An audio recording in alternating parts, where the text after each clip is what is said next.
Hello and welcome back to Populärvetenskapliga veckan 2021. This is the second day of this week, and today the focus will be on society, economics and humanities. The first lecturer today is Lars Liljegren, and he is a senior lecturer in English.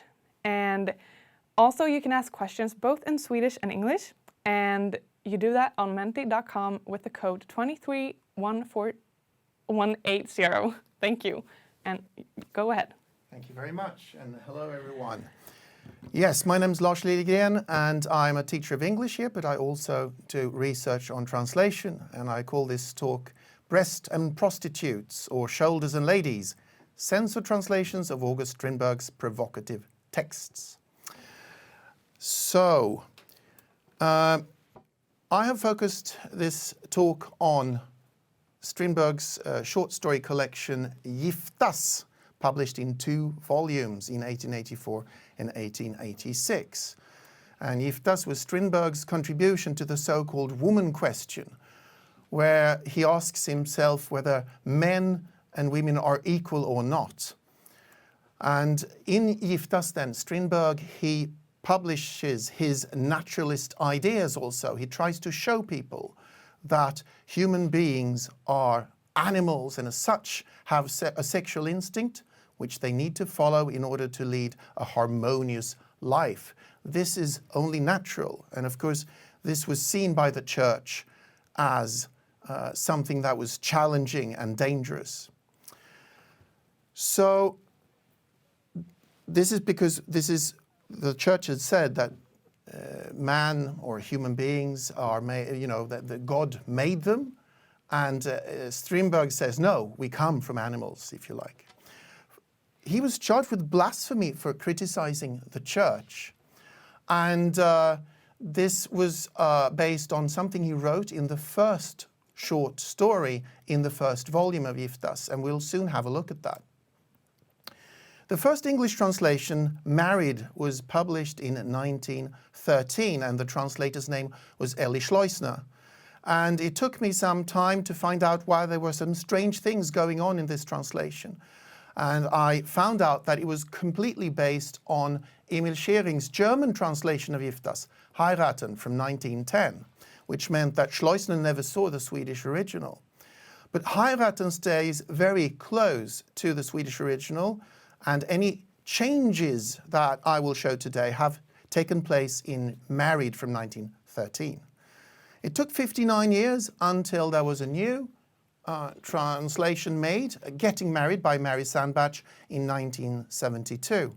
And as opposed to Married from 1913, this translation is complete and uncensored. So I'm going to talk to you a little bit about the first story, Dygdens lön, the one for which Strindberg was charged with blasphemy. Here the reader gets to meet young Theodore, who is forced to make a promise to his dying mother never to have intimate relations with the opposite sex, because that would lead to his moral downfall. And this means, in Strindberg's world, that Theodore is doomed from the very start. And we then follow Theodore through his sexual awakening. He meets the gardener's daughter. They get onto a swing. The swing goes higher and higher. They sit opposite each other. Eventually the swing reaches the tree branches, and the girl is frightened and throws herself into his arms. And we can read, han skulle ha släppt henne om han icke känt hennes vänstra bröst mot sin högra överarm. So what Strindberg is doing here, he shows that Theodore is a human being with a sexual instinct, because that's what human beings have.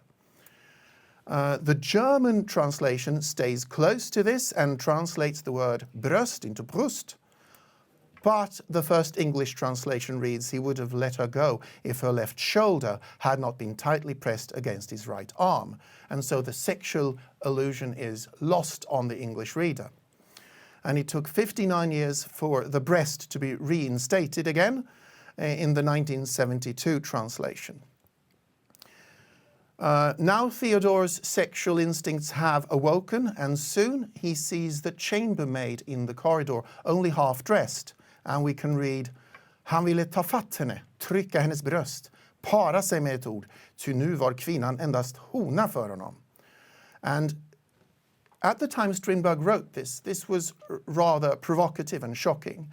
We can look at Ta fattene and we can see that this is the rather aggressive move of Theodors. Trycka hennes bröst is obviously a very sexual activity. Para sig makes a very clear connection to mating, that is, the animal world, that human beings are animals, also reinforced by the use of hona instead of kvinna, right? The German translation retains all of these, whereas the first English translation, Married, writes, he tried to put his arm around her and kiss her, for at the moment he was conscious of nothing but her sex. So first of all, the rather aggressive action of ta fattene has become a more romantic one, put his arm around her. Trycka hennes bröst has become kiss her. The connection to human beings being animals is completely lost because it's been cut out. And then there is a problem for the translator because the word hona in Swedish is only used for female animals, but there is no such English word, so it's rewritten here. The English translation from 1972 reinstates the original text much better. He wanted to seize her, to press her breasts, to mate. In a word, woman to him at that moment was only female flesh, but you can see here also how the translator struggles with the word hona.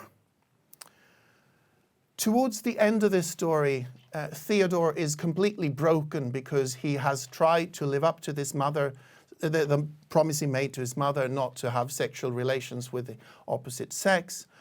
But at the same time, he is a biological creature, a human being, so his sexual instincts get the better of him. He has met a woman he fancies, and we can read that he made speeches to her about the higher virtues of life. And then we can read, och dessemellan gjorde han sina angrepp på hennes dygd. So while speaking to the woman about high moral values, he actually sexually assaults her. A clear image of how he cannot control his sexuality. The German translation keeps this the way it was in the original, but in English we read, and between while he spoke to her of his passion.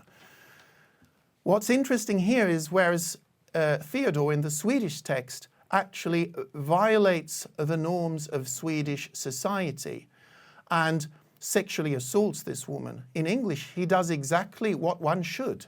This is a case of courtly love, the worship of a woman from a distance where you confess your love for her, but there is no physical contact. This means that the picture, the image of the conflict within Theodor is lost to the English reader, only to be reinstated in 1972, and in between he made attempts upon her virtue.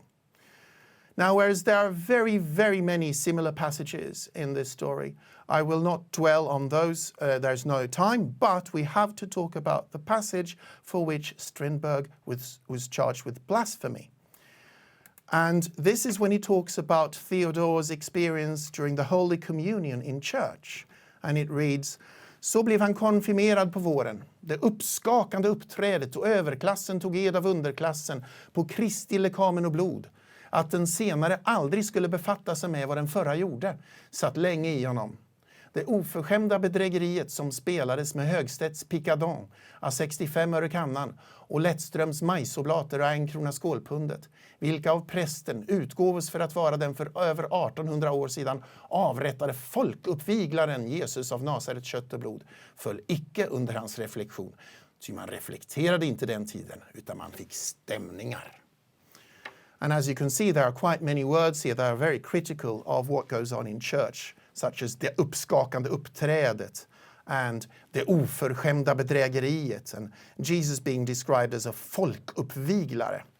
When we read the English translation, most of the things for which Strindberg was charged with blasphemy have been removed or rewritten.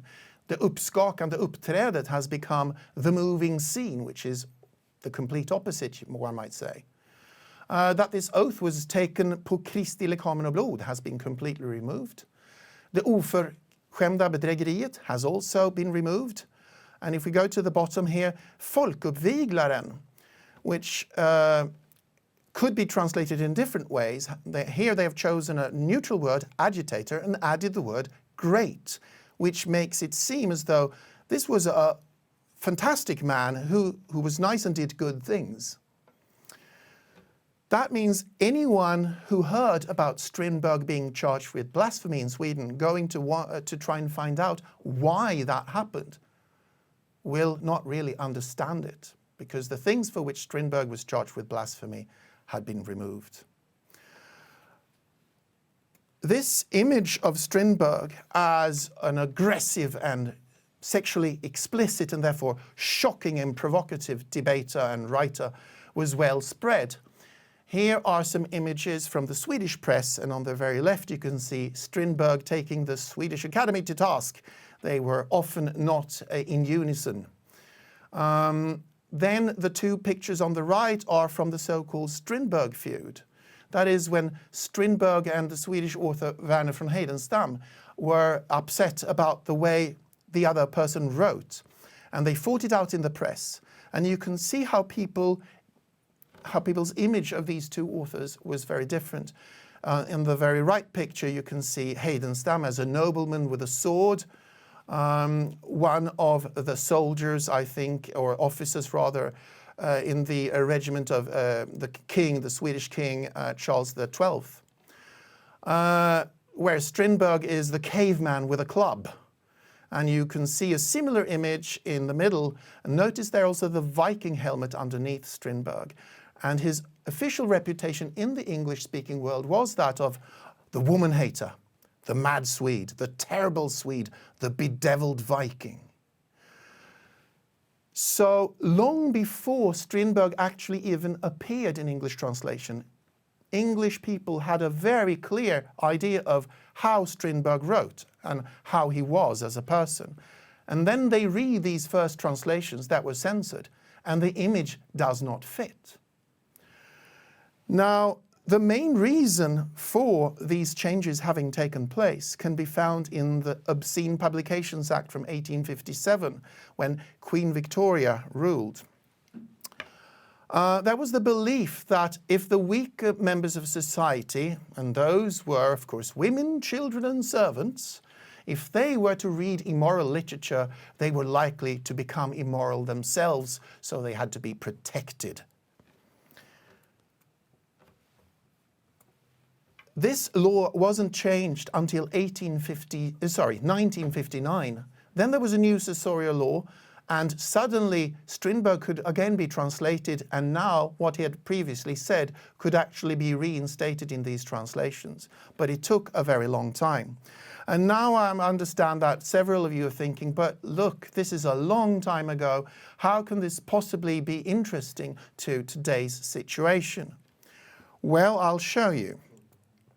So the relevance for today is clear if you want to read Strindberg. If you've heard that Strindberg was this shocking and provocative Swedish author, then you might want to read, say, Married, knowing that he was charged with blasphemy. You go to Amazon and you try to find the English translations of Giftas. And for Married, you get 7 hits, 7 different editions. But for Getting Married, you only get 1. So the censored translation is the one that is being sold the most, not the uncensored and complete translation. And when you look at the way they sell it, Married is described as a scholar's choice edition. So that means that those who are doing research on Strindberg it's suggested that this is the translation they should use, rather than the uncensored one. And there's no mentioning of this being an incomplete translation and a censored one. Here's another one, By the Open Sea, which I've also looked into. It's also severely censored, and it's sold as a scholar's select translation. I have looked at other naturalist works, such as Zola's works, they were translated into English by Henry Vizzitelli, who had to go to prison because he hadn't censored them enough, but they were still censored. They are also sold like or as scholars' choice editions and so on. If you want to find out more about August Strindberg, you can, of course, go online, find an encyclopedia. Here is Britannica Academic on Strindberg. And there is a section on all the translations. And if we look carefully, we can see that all these translations were performed before the new law of censorship, which means most of them are likely to have been censored in one way or another. And we can also see that married is one of them. This has led to problems, and I've found many researchers who have been using what I would call the wrong translation. Here, for instance, is a clear case, a book from 2013, where there's a discussion of Strindberg.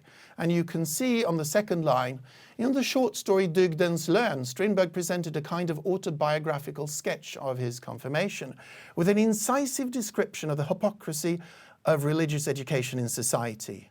And then we can read further down, he had to stand trial in his country in October, November of the same year. And then we go to the bottom, and we can see that the reference is to Married, 20 Stories of Married Life by Elie Schleusner in 1913, page 40. And we've all seen how the reasons for his being charged with blasphemy, all those reasons have gone in this translation, so the reader will be none the wiser from going here. Here's another example. University College London gave a course only a few years ago on decadence, that is, decadent literature, literature considered immoral in the days of Strindberg and his colleagues. We can see towards the bottom here, I Havsband, that's the book I said I have found a lot of censored passages in, is used. And when you look at all the other translations suggest, you can see that most of them are also from the time when Britain had censorship, even though there are modern versions available. This means that when the students and the teacher are supposed to be talking about the decadence they find in these books, they're not likely to find much decadence, and they will get a very skewed idea of this era. So why could this have happened then? I'll just give you a couple of reasons because we don't have enough time. So the main reason for this, I claim, is the fact that old translations are better for those who want to sell them simply because the author's dead, the translator's dead. You don't have to pay any copyrights, you don't have to pay any salary to the translators. You just copy these and sell them, and you label them Scholar's Choice Editions, and everyone will buy them instead of buying something that much better mirrors what Strindberg actually wrote. So in short, the problem is the lack of critical thinking of what it means to read a translation. And to give you a hint of something you might want to check yourselves, you can compare the first English translation of Lord of the Rings by Åke Olmarks from 1959 with a modern one done around the turn of the century, or the millennium here. They are, to quote a student of mine, two different books. And that concludes my talk. Thank you very much for listening. And if you have any questions or comments in Swedish or English, I'll be happy to answer them. Thank you. Thank you very much, Lars. That was very interesting, and we have a couple of questions that I will ask you. So the first one is, can we trust the translations that we read today? Well, I would say it depends on who wrote them and where. If you're talking about, say, Swedish translations made today, I think we can trust them rather well because we don't have much censorship left in Sweden these days. But if you read a translation from further ago, when there was much more literary censorship also in Sweden, you are likely to find a different situation. Okay. So it doesn't really mean that we have to read the original, or how does that affect the book? I would say if you have the opportunity, say the original is in English and you have a Swedish translation, then I would say you should read the English original. But if you can't because your English is weak, then normally you'd be fine. I mean, the themes would be the same, the story is likely to be the same. It's more in the details, I would say. Okay. And the last question, how has your own image of Strindberg or other authors changed or been affected by this research? I don't think that my image of Strindberg has changed that much, but perhaps rather my understanding of how much translations actually differ from their originals. Authors and translators, they are both artists, and many translators make many changes. I can give you an example. Take Astrid Lindgren. Astrid Lindgren wrote Karlsson på taket, among other things. Karlsson på taket became very, very popular, not in Sweden actually, but in the former Soviet Union. Children there loved Karlsson på taket. And we know him as not a very nice guy, actually. When the Soviet Union collapsed and censorship was removed, someone pointed out that actually the Karlsson på taket people have read here is not the Karlsson på taket that ties in with the original. Maybe it's high time we translated closer to the original, and 2 translations were published. And there was an outcry because this was not the Karlsson på taket that people and children in the Soviet Union had got to love. They demanded to have the old translation back, which goes to show that once there is a translation which has been published, it has its own life also. Yeah. You can't say that's the wrong Karlsson. Well, it's the Karlsson people in the Soviet Union grew up with. So it's almost like a different story. It's almost like a different story, yes. Yeah. Well, thank you very much. Thank you. Nu tar vi en liten paus innan vi kommer tillbaka med nästa föreläsning. Men jag vill återigen, eller första gången för idag, faktiskt påminna om den digitala mässan. Länk till den hittar ni på vår hemsida Populärvetenskapliga veckan.